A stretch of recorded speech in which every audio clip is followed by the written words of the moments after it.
Hey guys, how is everyone doing tonight? We have some things to unpackage from Monday Night Raw, coming out of Money in the Bank.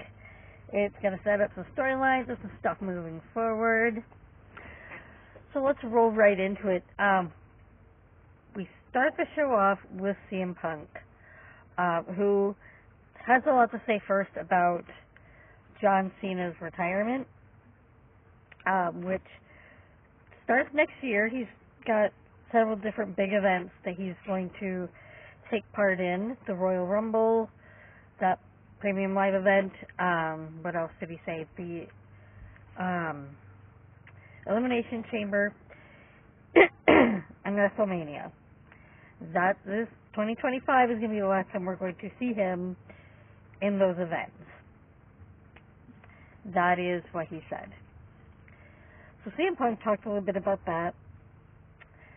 He talked some about trying to lift Drew's suspension because he wants a piece of Drew. And as long as he's suspended, he knows that can't happen. Instead, we get Seth Rollins coming out, and we get a good promo between Seth and Drew, or Seth and CM Punk, rather. Should be good. I definitely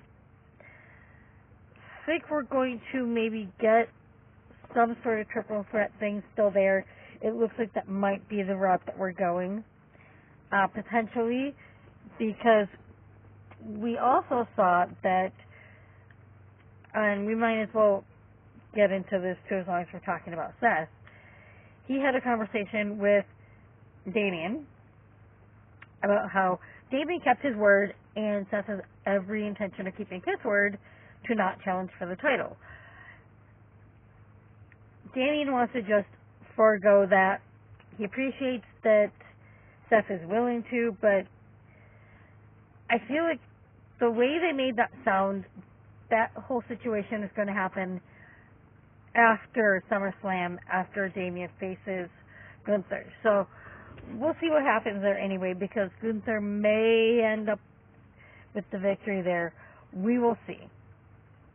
So we are going to potentially get Seth challenging for that title again.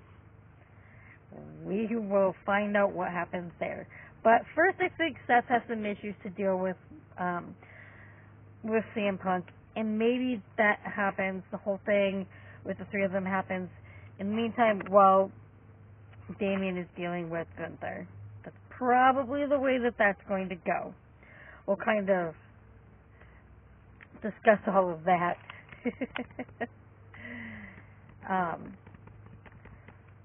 As far as that all goes, Adam Pearce has decided that he will have Drew come to the show next week.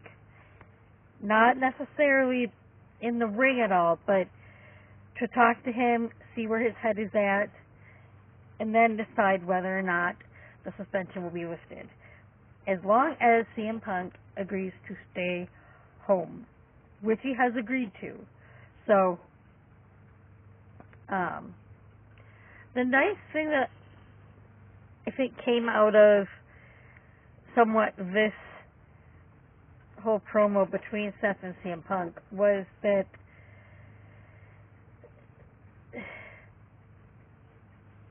Punk appreciates that Seth is upset because his actions did affect his opportunity. But at the same time,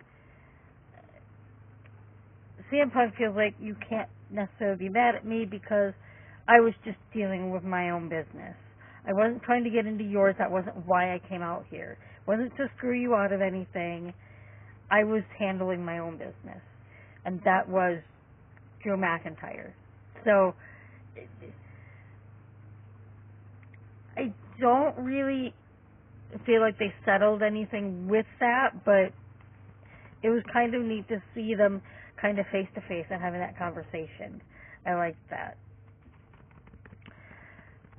Alright. Then we have Dominic Mysterio and Liv Morgan teaming up against Zelina Vega and Rey Mysterio. Don doesn't want this fight. Not because he doesn't want to go after his dad, because he does. And not necessarily because he has anything against Zelina Vega. Or going up against her in any way. But he doesn't want to team with Liv. Adam Pearce essentially says, you've stuck your nose into the Women's World Championship title matches the last 3 times. The fans want this. Your dad and Zelina are good with this. Liv's good with this. You are literally the only one that has a problem with it. It's happening. I like that little bit where he tried to talk his way out of it.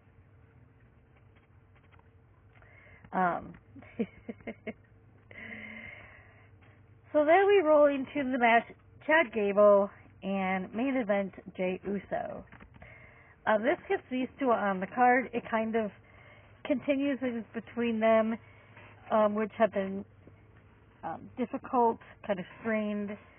I wouldn't say necessarily getting personal, really, since they were both in the men's Money in the Bank ladder match.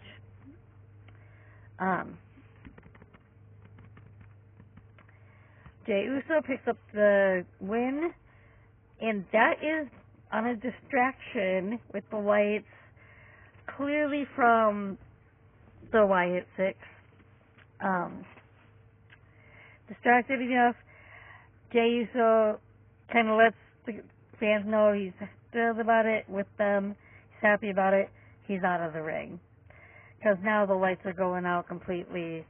He knows that the Wyatt Six is coming out, or at least someone from them is, right? So we end up getting Nikki Cross again coming on out with what ends up being another videotape, and that's kind of when she comes up. That's kind of what I figured it was going to be. I say comes up because she's like outside of the ring and kind of stands up from outside of the ring with this smoke, which I think is really a cool effect for her, honestly. I'll talk a little bit more about that afterwards because that leads to the video, and I really enjoyed the video. And I have some comments about the video. Why don't we go ahead and talk about that right now, right? We don't need to wait. Doesn't have to be in order. So the video this week, one thing that I kind of noticed from it, and I haven't gone back and re-looked at the other ones yet. I might to see if I was kind of getting those vibes with those ones too. But one thing I noticed with this one is a look and just a feeling of kind of Bo taking on that persona of Bray. And I don't think he's trying to necessarily like take Bray's spot. I don't think he's trying to necessarily entirely emulate him. But I feel like he's taking the things that he's learned from his brother and he's turning it into his own character. And I'm really curious and invested to see what he does with it, continue moving forward. The video just really gave me that Bray vibe some more. I thought that was really cool this week. As long as we're talking about that, let's continue to discuss the whole issue with the Wyatt Six and Chad Gable, because Chad Gable then later comes up and talks to Adam Pearce about what he's going to do about continuing to try to help protect him, and accusing him essentially of not doing anything to help him, and that he doesn't care and he's not really doing his job. And Adam Pearce essentially says, instead of worrying about what I'm doing to try to protect you, which for the last 2 weeks I have, why don't you ask yourself, why? What did I do that would cause the Wyatt Six to want to come after me? And then maybe do something about trying to fix that, right? When Adam Pearce opens up his door after Chad Gable essentially just storms off saying, I guess I'll just have to do it myself, like I have to do everything else. But after I do handle it, you owe me an apology. Who is in Adam Pearce's office but Bo Dallas? I like the way that Bo presented himself and just his demeanor as he's sitting in the chair. Like, he didn't even say anything, but the vibe that you get off of him, just the impression that he gave me was just one of more maturity from where his character was before.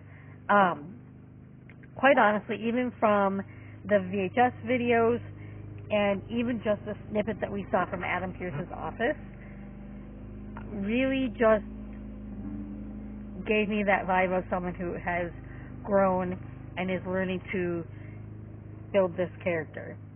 I'm looking forward to where this goes. Very much. Something else that we had come in here was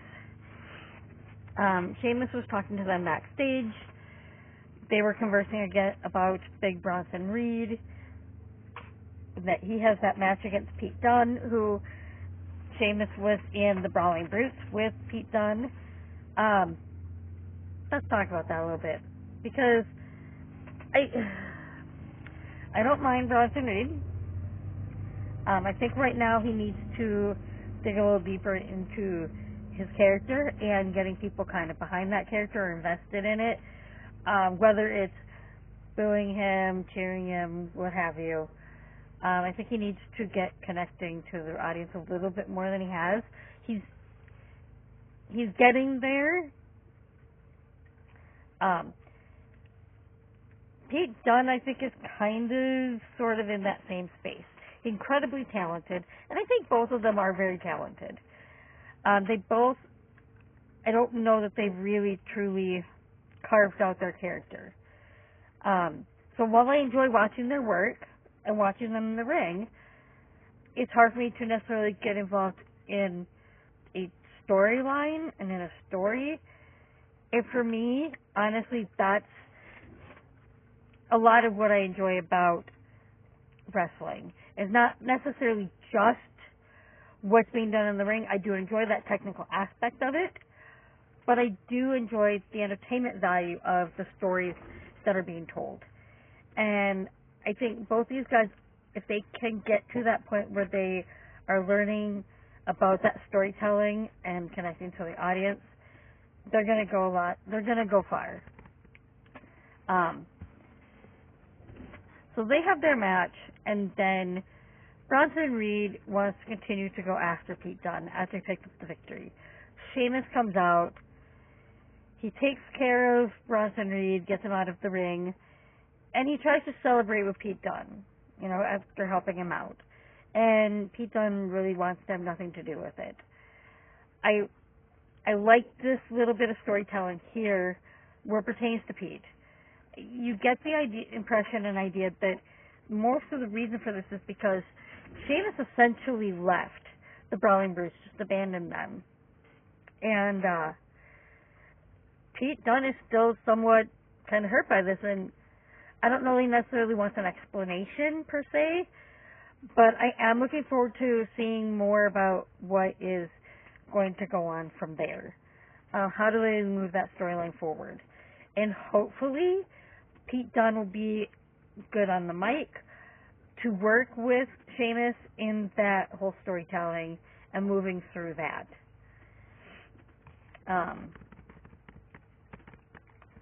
We then had the video. So here we have, first we see Damian Priest talking on the phone. He's by himself, right? We don't know for sure who he's talking to. What we hear him say is, "Where are you at?" That's all we hear. We have no idea who he's talking to, right? Let's move more into that, right? Because what the heck, we're just going to tie this all together as the whole of Judgment Day business pursues for the evening. We had the 6-man tag. That was part of it. We had Finn Balor, Carlito, and JD McDonough taking on Awesome Truth and Braun Strowman.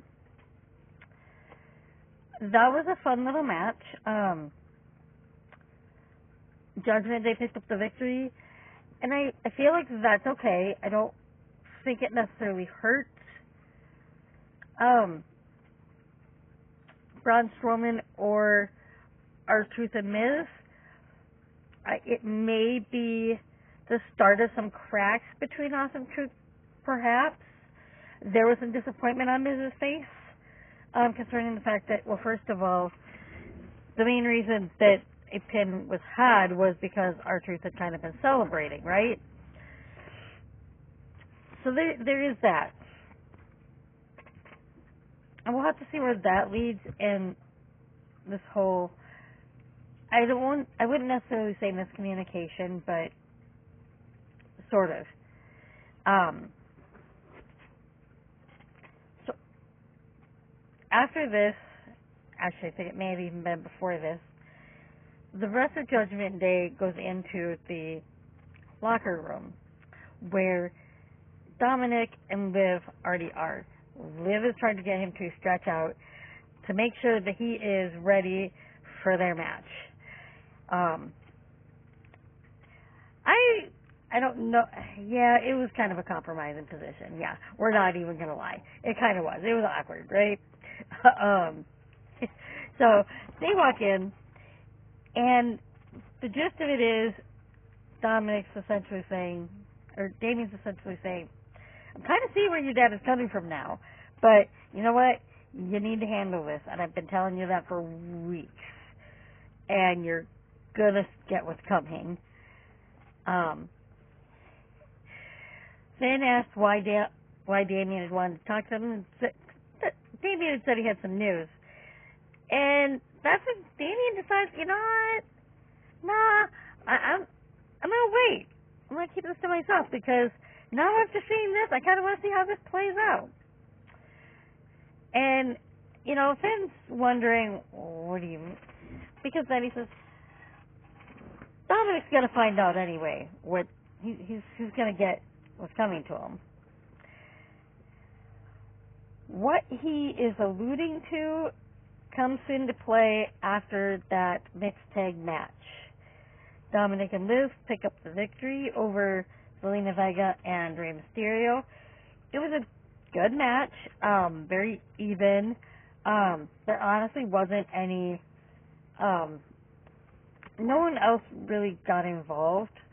But what we do see is afterwards, when, first of all, I think in Dominic's mind it was more, hey, I picked up the victory, I'm happy, and he started celebrating with Liv until he realized, oh, whoa, I'm not supposed to do this.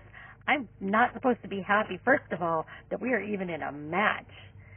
And so Liv starts celebrating. Again, a kind of awkward moment there in the ring, right? The funny part is when you hear, this is my brutality, Rhea is back. Yes. And she is not happy. Viv wanted nothing to do with trying to protect her man then at that point. Nope, she booked it out of there, leaving Dominic to deal with Rhea by himself. That's kind of where we leave things for the show itself, right? So we don't really know where all that leads to. We don't hear really any words from Rhea. You get that kind of, I'm watching you, I've been watching you, I've been seeing what you're doing, what are you doing? Essentially letting him know, you have some explaining to do. She didn't say any words, I didn't tell him that, but it was very clear. So, I'm excited to see where this leads, but clearly, that is what Damien was talking about, was he knew Rhea was on her way to the arena, and he could have told Dominic, I would be very careful what you do tonight because Rhea's back. And maybe nothing would have happened. Maybe. But Damien decided, no, I'm going to let this play out and see where this goes. Which, funny as I loved it. Thought that was very fun. And I am looking forward to seeing where that goes. The other storyline that we get, and I talked about this in the other video when I went over Sami Zayn and Braun Breaker's match. I really wasn't sure if this was going to go anywhere or not, right? If they were finished. They are not. So, while Sami's out there, Braun Breaker comes out, and he makes it seem as though he's out there to say,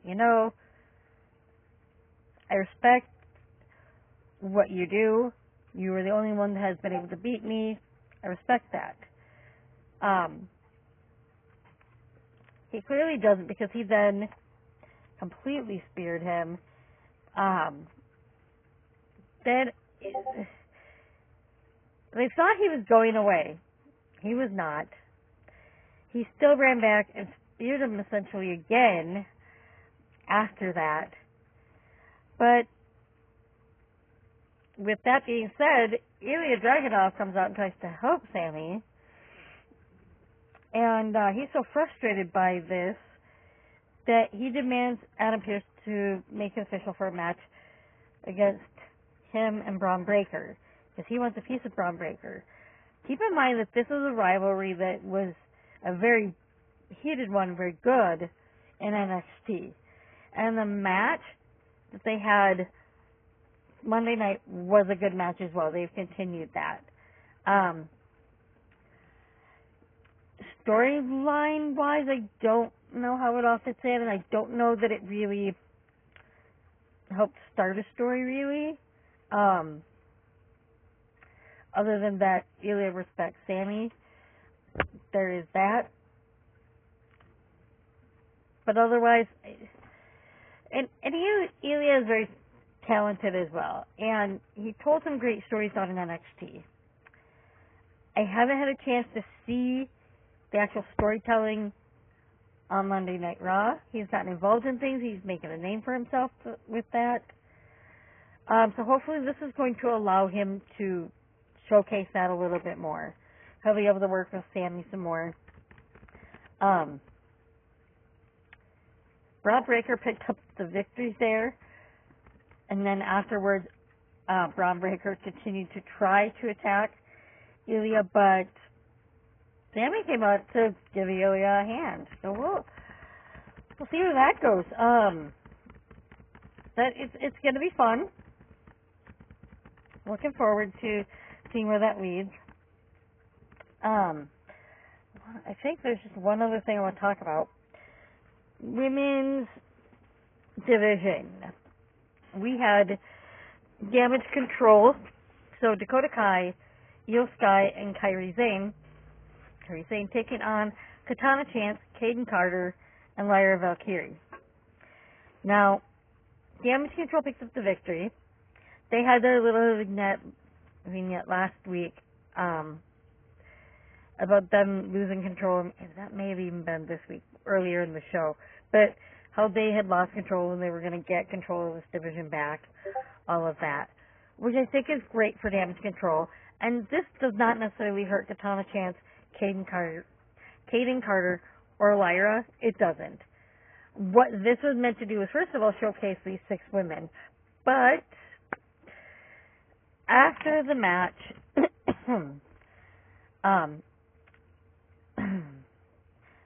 Damage Control attempts to try to... No, they did not try to attack. Before they even had a chance to try to attack Kaden Carter and them, Sonya Deville, Shayna Baszler, and Zoe Stark come on out. We have a new team. We have a new group. They don't necessarily have a name yet. It kind of appears as though Sonya's kind of the leader. It isn't really clear who is, whether they're coming out as a baby face or a heel. They attacked Damage Control, and that may not necessarily be because they're coming out as baby faces, but because that is who they see as the bigger threat. and they're trying to position themselves as a bigger threat than what is right now being seen as the biggest threat. And that's, I think, where that is. I don't think they're meant to necessarily be a babyface group. I don't, honestly. But again, that's one of those things that we're going to find out more as the weeks progress here and see what more they do with this. They're talking backstage, though, and they ran into the tag team champs, Isla Dawn, and now I'm blanking on her name, Fire and Dawn. I don't know why I'm blanking on her name, but the Unholy Union. I think they're doing great as a tag team, and if they do this right, I hope they give them some time. I don't know that that's going to happen, because now that they have introduced them to with this group, right, it's clear that Sonya Deville, Shayna Baszler, Zoe Stark, in some fashion, wants those titles. The feeling I'm getting is that it is going to be Shayna Baszler and Zoe Stark, is the impression I get. But they're going to come after the titles, is where that's going. And if you're going to do that, I feel like they're going to put the titles on Baszler and Stark, which I wouldn't necessarily hate, but I would like to see them give the Unholy Union a chance, because I feel like they could be a really good tag team and tag team champions. Yeah, I do. So I hope they give them that chance and that opportunity.